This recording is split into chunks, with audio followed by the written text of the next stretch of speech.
Bonsoir à toutes et à tous, chers téléspectateurs de Canal 3 Niger. Merci d'être à ce rendez-vous de votre émission L'entretien de la semaine sur Canal 3 Niger et Canal 3 Monde.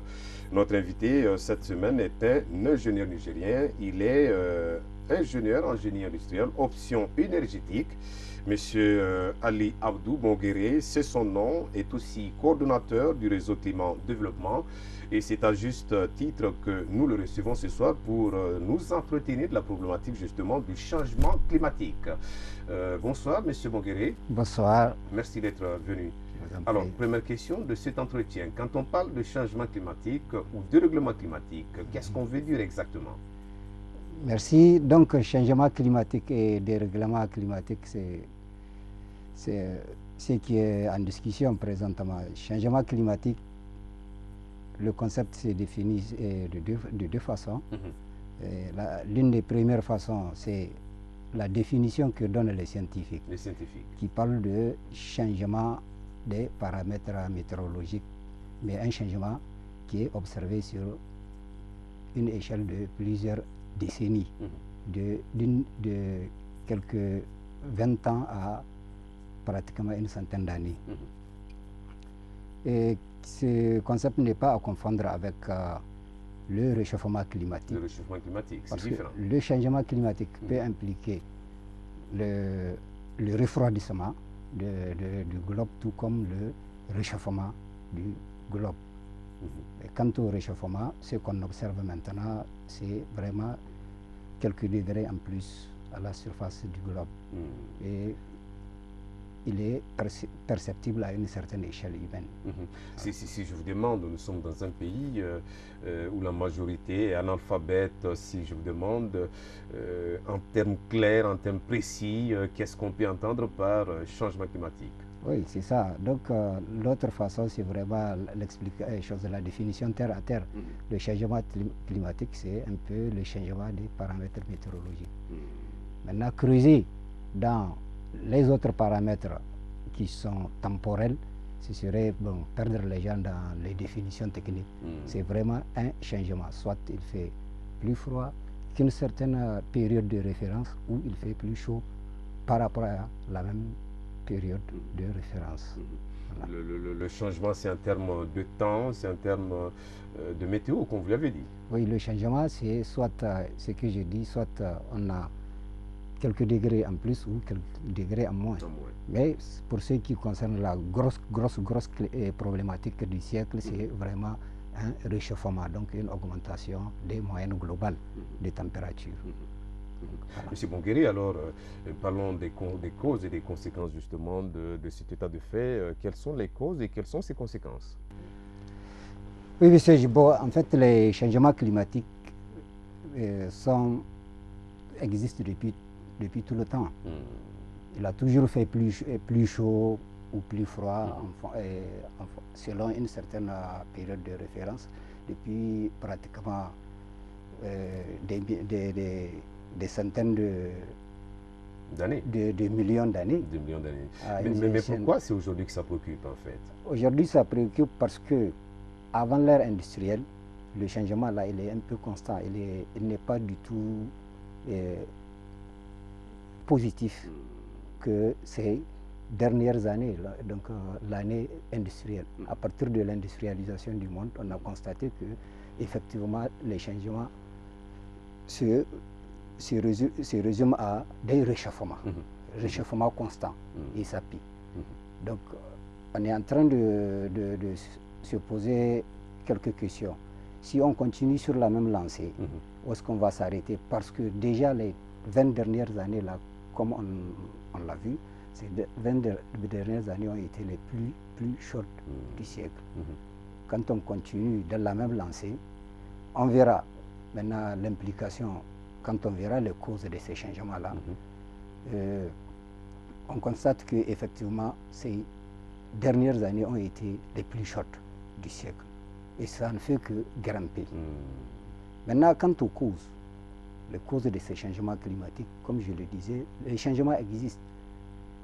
C'est ce qu'on appelle les changements naturels. Mais à cela viennent s'ajouter maintenant les actions humaines qui provoquent ces changements-là. En quoi faisant? Juste en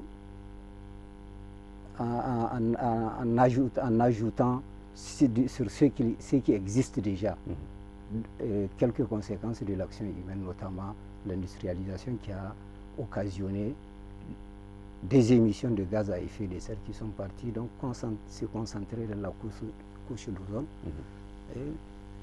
pour éviter les explications trop scientifiques. Donc il y a, si vous voulez, un emprisonnement de la chaleur autour du globe.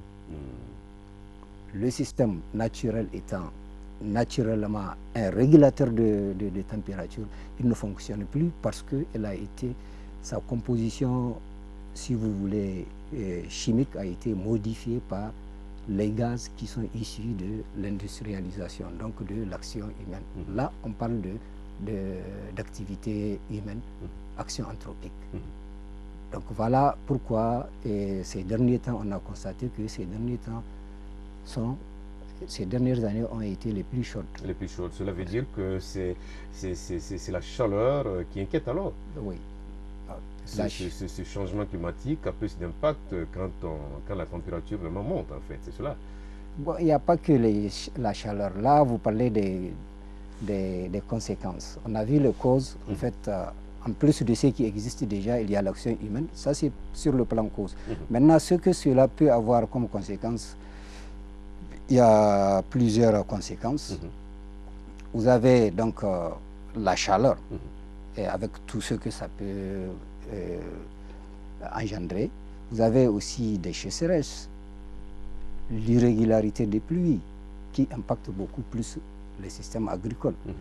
La chaleur ça peut dégénérer jusque sur la santé humaine, sur la santé animale.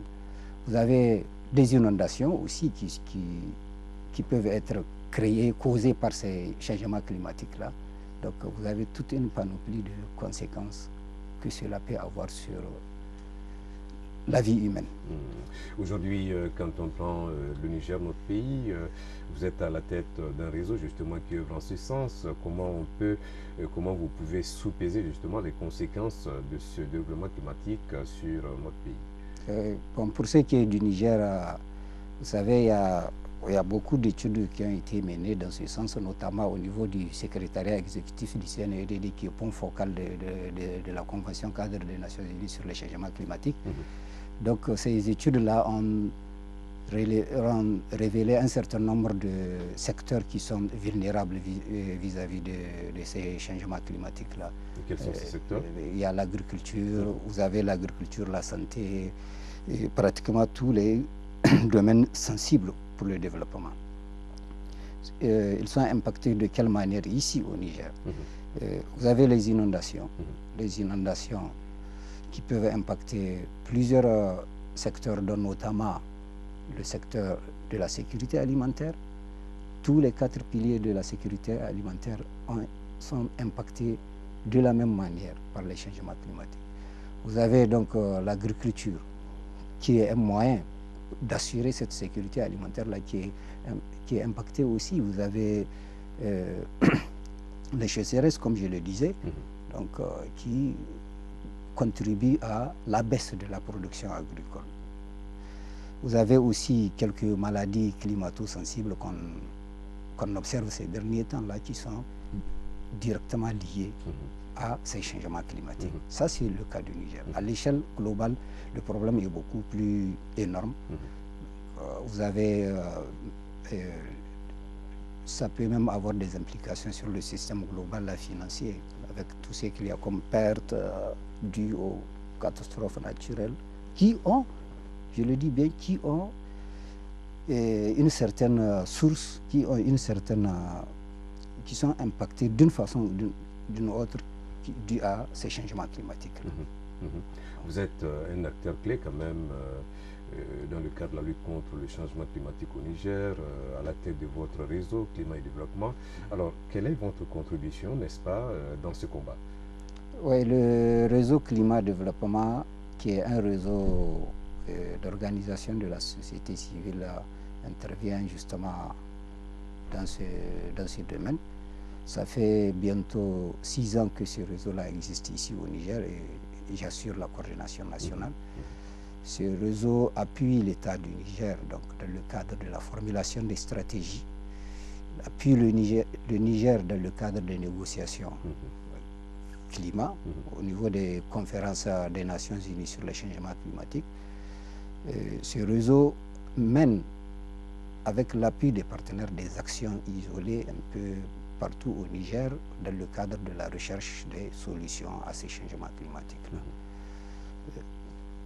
Nous nous apprêtons à tenir donc déjà une conférence à Casablanca dans le cadre des stratégies à mettre en œuvre pour donc, tout ce qui a été décidé ces dernières années là, sur le climat, notamment l'accord de Paris. On va revenir sans doute là-dessus. Donc, en plus de cela, les organisations membres de ce réseau-là mènent des activités sur le terrain, des activités autour de la sécurité alimentaire. Comment donc asseoir les bases d'une sécurité alimentaire dans un contexte d'un climat changeant. Ces ONG mènent aussi des activités dans le domaine de l'agriculture et l'environnement, dans le cadre aussi dans le domaine de l'énergie. Donc cette question de la transition énergétique, parce que vous savez aussi, le secteur de l'énergie est un des secteurs clés quand on parle climat. Voilà. Alors, parlons de la COP 21, justement cette conférence organisée par les Nations Unies à Paris sur le climat, où la question justement s'est posée. Alors, qu'est-ce qu'on peut retenir des actions qui ont été prises, les décisions importantes qui ont été prises à l'issue de cette conférence dans le cadre de la lutte contre le changement climatique?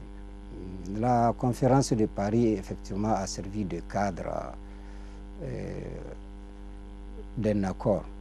Un accord, le tout premier accord universel. Le tout premier? Le tout premier. Parce que vous savez, l'accord, le tout premier, c'était le protocole de Kyoto, qui n'a pas eu une bonne presse, qui n'a pas été qui n'a pas été suivi de fait. Suivi parce que, bon, c'est pas tout le monde qui a adhéré à, à sa vision. Cette année, donc l'année 2015, a permis quand même à la communauté internationale de déboucher sur un accord, le tout premier accord universel sur le climat. Cet accord-là a essentiellement comme objectif de limiter le réchauffement climatique à la moyenne globale de 2 degrés avec tendance vers 1,5 degré. Maintenant, les actions à mettre en œuvre, il y en a beaucoup. Pour y arriver. Il y en a beaucoup. Ce qui implique déjà un autre instrument qu'on a appelé mécanisme de Varsovie, qui tourne autour de ces contributions nationales. C'est-à-dire chaque État élabore un plan national qui va lui permettre de contribuer de façon efficace à la réduction de ces émissions-là, bon, pour maintenir le réchauffement climatique global sous la barrière des 2 degrés Celsius avec tendance vers 1,5 degré. Donc ces contributions-là, c'est ce que dans les jargons de négociateurs on a appelé CPDN. CPDN pour contribution prévue nationalement déterminée. Donc ces contributions-là doivent contenir toutes les actions que chaque État parti à la Convention doit mener pour contribuer significativement à la réduction et au maintien de la température en bas de 2 degrés. Nous avions parlé tout à l'heure du protocole de Kyoto, et là vous nous faites savoir que l'accord de Paris est un accord en tout cas qui a vu l'unanimité, qui a fait l'unanimité des pays du monde entier. Comment expliquer cette prise de conscience justement des chefs d'État et de gouvernement de la planète pour y arriver à cet accord? Bon, ça n'a pas été facile. Le protocole de Kyoto était venu à terme en 2012. Depuis 2012, de 2012 à 2015, pratiquement, on était dans un vide pour la mise en œuvre de la Convention cadre des Nations Unies elle-même. Dans un vide, qu'est-ce que vous voulez dire exactement? En fait, la Convention cadre des Nations Unies était une convention qui n'a rien de contraignant. En fait. Il fallait qu'elle soit accompagnée d'un autre instrument juridiquement contraignant.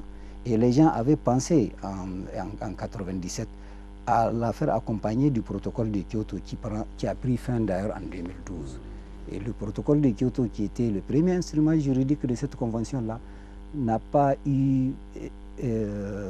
réglé véritablement le problème. Parce que vous savez, il y a beaucoup de pays qui n'ont pas ratifié ce protocole-là jusqu'à la fin.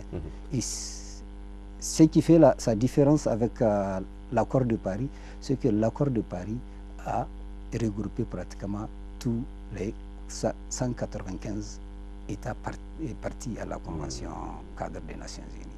C'est ce qui déjà signé cet accord. À l'heure qu'il est, il y a 177 États qui l'ont signé, qui préparent déjà ce qu'ils ont appelé leur instrument de ratification. Donc ils l'ont signé le 22 avril passé à New York. Les autres, on attend d'ici la fin de l'année, je suis sûr, je suis convaincu qu'ils vont finir par les signer aussi. Vous avez parlé de contraignance cette fois-ci. Comment peut-on voir justement ces dispositifs, ces dispositions qui puissent contraindre justement les pays qui ont ratifié, qui ont signé cet accord à participer à sa mise en œuvre pleinement?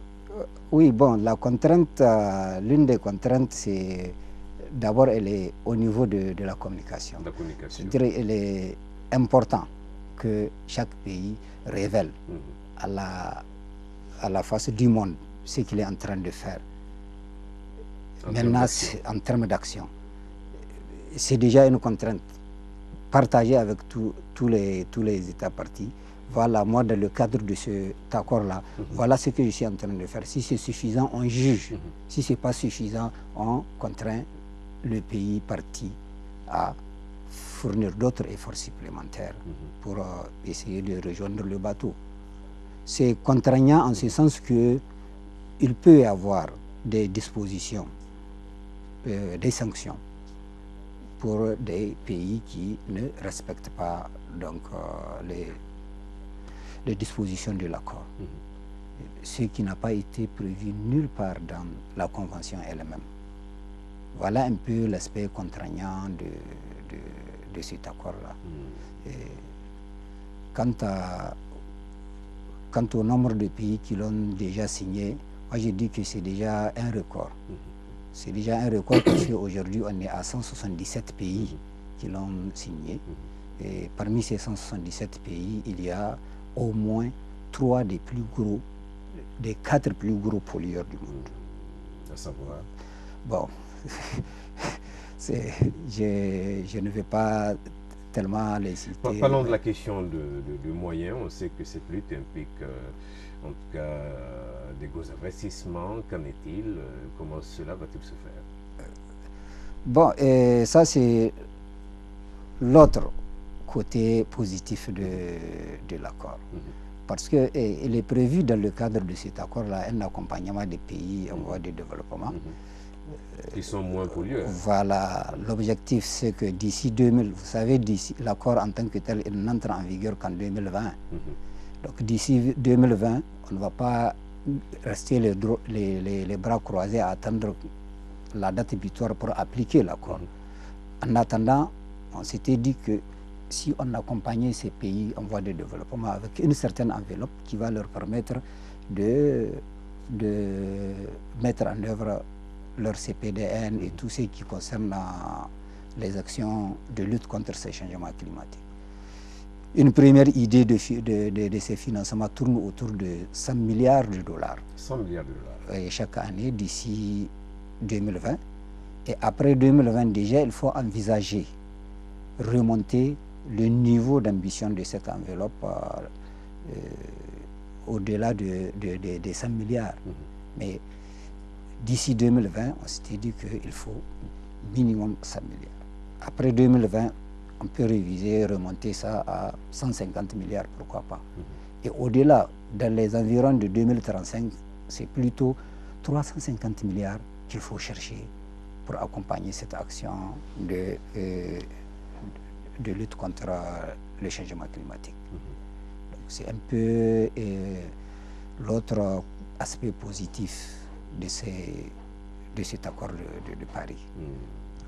Pour le cas du Niger, est-ce qu'il existe véritablement des politiques efficaces contre ce phénomène? Oui, le Niger a déposé depuis bien longtemps ses CPDN, son plan de lutte contre les changements climatiques pour ne pas rester dans le carcan scientifique. Le Niger a élaboré sa contribution nationale et elle l'a déjà déposée au niveau du secrétariat exécutif de la Convention. Le seul problème, c'est que, pas seulement pour le Niger, pour pratiquement tous les pays en voie de développement, il faudrait qu'il y ait un accompagnement financier pour la mise en œuvre de ces contributions. Et là, les pays grands pollueurs, quand même, ont pris l'engagement, ont donné l'assurance qu'ils vont mettre la main à la poche. Oui, bon, si vous voulez, ils l'ont dit, mais ce n'est pas évident. Ce n'est pas aujourd'hui qu'on est en train de tourner autour de ces pays-là pour que comme on le dit entre griffes, pour que les pollueurs payent. Il faut que les pollueurs payent. L'accord de Paris n'a pas été très vocal sur cette question d'accepter de payer en tant que pollueur ou pas. Et tout ce que je sais, c'est que les pays en voie de développement, notamment les pays africains regroupés dans le grand groupe de négociateurs qu'on appelle le groupe africain, le GAN, ils ont été très choses regardant sur cette question-là. L'Afrique ne contribue pas pour beaucoup à ces changements, à ce réchauffement climatique. Pour être plus précis, moins de 4% de responsabilité dans ce que l'environnement est en train de devenir aujourd'hui. Je ne vois pas pourquoi on va demander à l'Afrique de faire un effort pendant que les grands pollueurs sont là. Il y a 4 pays, à eux seuls, ils dépassent de moitié donc, ces émissions-là. Pourquoi ne pas faire pression à ces pays-là de mettre la main dans la poche? Et ça a été l'un des axes de lutte du réseau climat-développement pour la question de financement. Monsieur Bonguéry, vous comprendre effectivement l'objectif de l'accord de Paris, c'est bien vraiment de réduire le réchauffement climatique.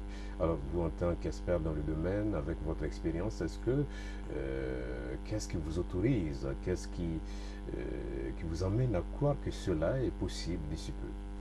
Techniquement, c'est possible. Mais le monde qu'on est en train de vivre aujourd'hui, il n'y a pas que l'aspect technique, il y a la politique. Donc, techniquement, même si c'est possible, tant qu'il n'y a pas de volonté politique pour accompagner les réflexions techniques, on va toujours essayer, mais ça va être un peu comme le protocole de Kyoto. C'est pour ça, l'un des appels forts que je voudrais lancer à partir de votre plateau-là, c'est que les chefs d'État qui ont signé, qui ont accepté de signer cet accord-là, se donnent vraiment les moyens d'accompagner politiquement ces grandes décisions. Et